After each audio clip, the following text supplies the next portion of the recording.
ओम नमो नारायणा। आज बृहस्पतिवार है और आज हम सुनेंगे श्री बृहस्पतिवार व्रत कथा। बृहस्पतिवार के दिन व्रत कथा को श्रवण करने से मनुष्य के जीवन में सुख सौभाग्य की वृद्धि होती है, माता लक्ष्मी की कृपा प्राप्त होती है और साथ ही जीवन में खुशहाली आती है। तो कथा को पूर्ण श्रद्धा और विश्वास के साथ हम पूरा श्रवण करेंगे। प्रेम से बोलिए श्री बृहस्पति देव भगवान की जय। भारतवर्ष में एक प्रतापी और दानी राजा राज्य करता था। वह नित्य गरीबों और ब्राह्मणों की सहायता करता था। यह बात उसकी रानी को अच्छी नहीं लगती थी। वह ना ही गरीबों को दान देती, ना ही भगवान का पूजन करती थी और राजा को भी दान देने से मना किया करती थी।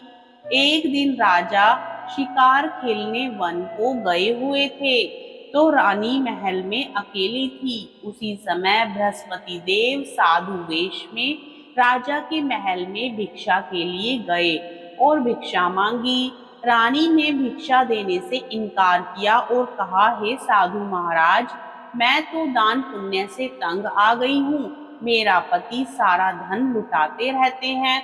मेरी इच्छा है कि हमारा धन नष्ट हो जाए, फिर ना रहेगा बांस और ना बजेगी बांसुरी। साधु ने कहा, देवी तुम तो बड़ी विचित्र हो। धन संतान तो सभी चाहते हैं, पुत्र और लक्ष्मी तो पापी के घर भी होने चाहिए। यदि तुम्हारे पास अधिक धन है तो भूखों को भोजन दो, प्यासों के लिए प्याऊ बनवाओ, मुसाफिरों के लिए धर्मशालाएं खुलवाओ। जो निर्धन अपनी कुंवारी कन्याओं का विवाह नहीं करा सकते, उनका विवाह करा दो। ऐसे और कई काम हैं जिनके करने से तुम्हारा यश लोक और परलोक में फैलेगा। परंतु रानी पर उपदेश का कोई प्रभाव न पड़ा। वह बोली, महाराज आप मुझे कुछ न समझाएं। मैं ऐसा धन नहीं चाहती जो हर जगह बांटती फिरूं। साधु ने उत्तर दिया, यदि तुम्हारी ऐसी इच्छा है तो तथास्तु। तुम ऐसा करना कि बृहस्पतिवार को घर लीपकर पीली मिट्टी से अपना सिर धोकर स्नान करना, भट्टी चढ़ाकर कपड़े धोना। ऐसा करने से आपका सारा धन नष्ट हो जाएगा। इतना कहकर वह साधु महाराज वहां से आलोप हो गए। साधु के अनुसार कही बातों को पूरा करते हुए रानी को केवल 3 बृहस्पतिवार ही बीते थे कि उसकी समस्त धन संपत्ति नष्ट हो गई। भोजन के लिए राजा का परिवार तरसने लगा। तब एक दिन राजा ने रानी से बोला कि हे रानी, तुम यहीं रहो, मैं दूसरे देश को जाता हूँ, क्योंकि यहाँ पर सभी लोग मुझे जानते हैं, इसलिए मैं कोई छोटा कार्य नहीं कर सकता। ऐसा कहकर राजा परदेश चला गया। वहां वह जंगल से लकड़ी काट कर लाता और शहर में बेचता। इस तरह वह अपना जीवन व्यतीत करने लगा। इधर राजा के परदेश जाते ही रानी और दासी दुखी रहने लगी। एक बार जब रानी और दासी को 7 दिन तक बिना भोजन के रहना पड़ा, तो रानी ने अपनी दासी से कहा कि हे दासी, पास ही के नगर में मेरी बहन रहती है, वह बड़ी धनवान है, तो उसके पास जा और कुछ ले आ, ताकि थोड़ी बहुत गुजर बसर हो जाए। दासी रानी की बहन के पास गई। उस दिन गुरुवार था और रानी की बहन उस समय बृहस्पतिवार व्रत की कथा सुन रही थी। दासी ने रानी की बहन को अपनी रानी का संदेश दिया, लेकिन रानी की बड़ी बहन ने कोई उत्तर नहीं दिया।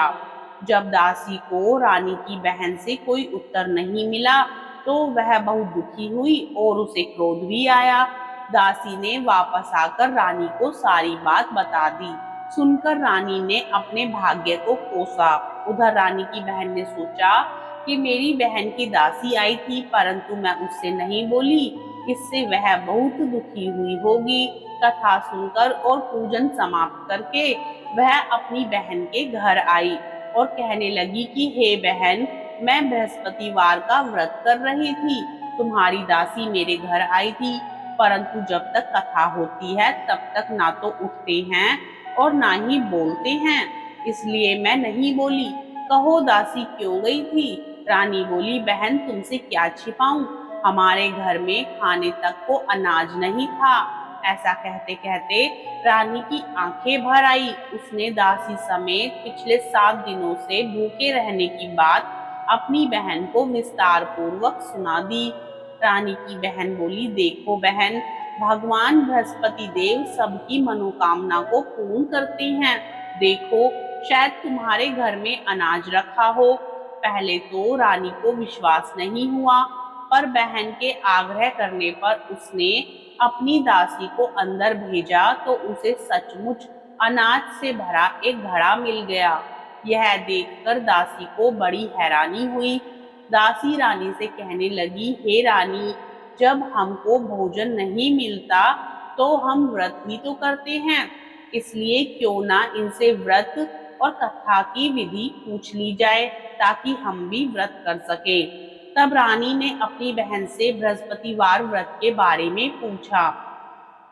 उसकी बहन ने बताया, बृहस्पतिवार के व्रत में चने की दाल और मुनक्का से विष्णु भगवान का केले की जड़ में पूजन करें तथा दीपक जलाएं, व्रत कथा सुने और पीला भोजन ही करें, इससे बृहस्पति देव प्रसन्न होते हैं।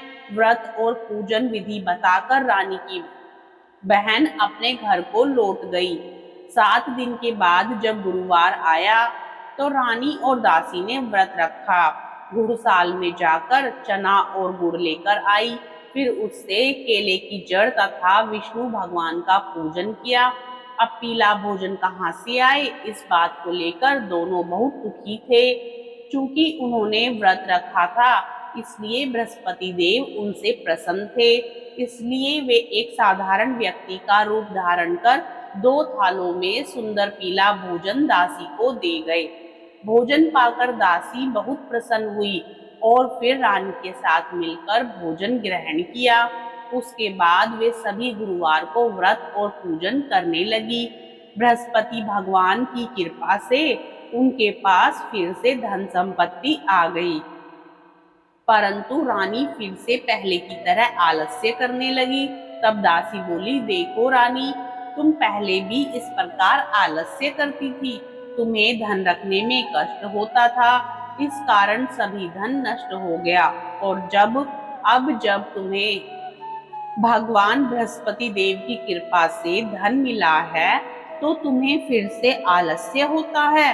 रानी को समझाते हुए दासी कहती है कि बड़ी मुसीबतों के बाद हमने यह धन पाया है, इसलिए हमें दान पुण्य करने चाहिए, भूखे मनुष्यों को भोजन कराना चाहिए और धन को शुभ कार्यों में खर्च करना चाहिए, जिससे तुम्हारे कुल का यश बढ़ेगा, स्वर्ग की प्राप्ति होगी और पितृ प्रसन्न होंगे।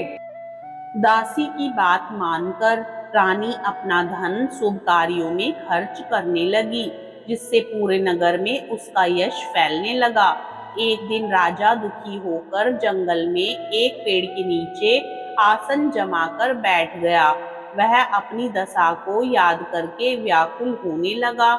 बृहस्पतिवार का दिन था। एकाएक उसने देखा कि निर्जन वन में एक साधु प्रकट हुए।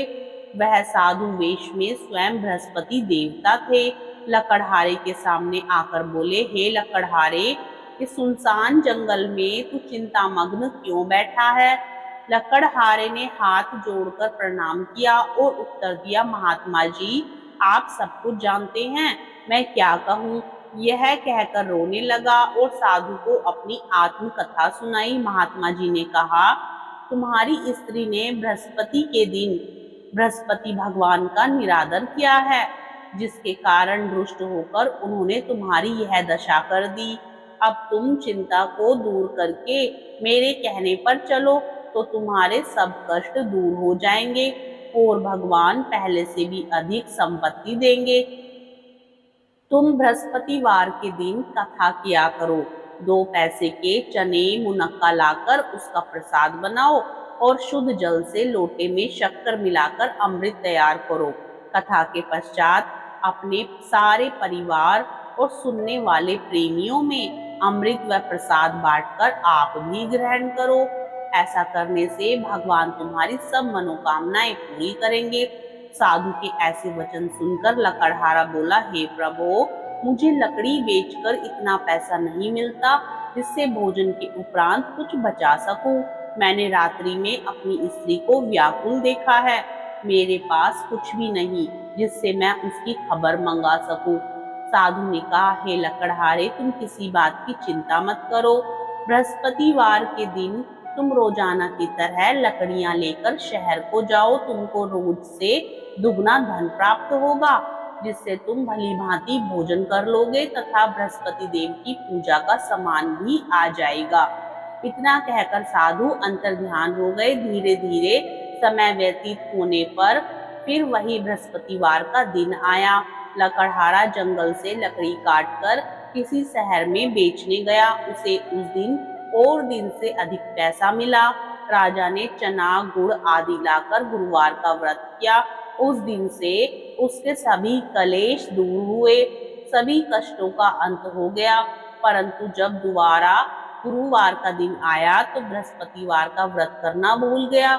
इस कारण बृहस्पति देव भगवान नाराज हो गए। उस दिन उस नगर के राजा ने विशाल यज्ञ का आयोजन किया तथा शहर में यह घोषणा करवा दी कि कोई भी मनुष्य अपने घर में भोजन ना बनाए और ना ही आग जलाए। समस्त जनता मेरे यहाँ भोजन करने आए।